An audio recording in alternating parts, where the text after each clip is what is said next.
Welcome to Get Your FRQ On. In this tutorial, I'm going to show you how to use your calculator to find the maximum or minimum value of a function on the graphing interface. So I'm going to go back to Graph.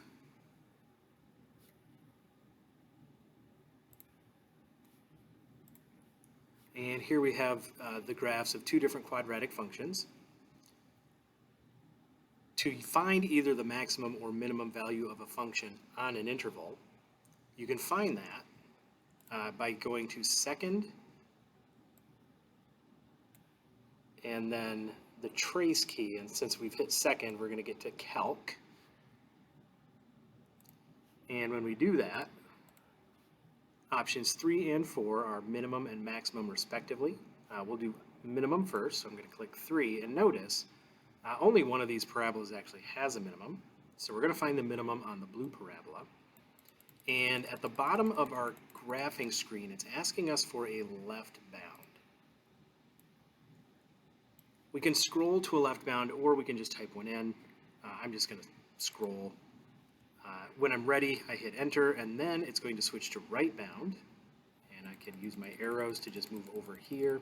And basically what I'm saying is find me the minimum value in between where I just created these bounds. All right, it's going to ask if I want to guess. I never do, it's not really necessary.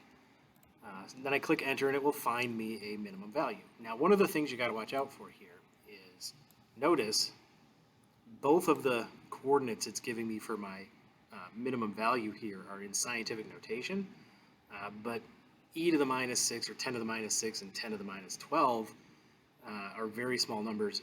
Normally we would just interpret that to mean that the minimum is at 0, 0. If I want to find the maximum on the red function, I go back to second calc, click on 4. Now notice that the cursor is on my blue function, which is where I do not want it. In order to switch from one function to another, when you want to use the calc menu to find some feature of a graph, you can use the up or down arrow. I'm going to use the down arrow, and now notice that the color that it's showing me on the bottom matches the color of the graph. All right, so it's going to ask me for my left bound again.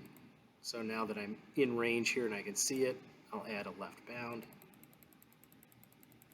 Move past what is obviously the maximum, enter a right bound, and then it tells me where the maximum is for this function. Notice it's 3.00 and then a bunch of zeros and 12, so we would interpret that to just be 3, and the y coordinate is 2. And if we go back to our y equals editor, this function is in vertex form, so the vertex should be at 3, 2, which is exactly what the maximum said it ought to be. And that is how you find the maximum or minimum value of a function on an interval.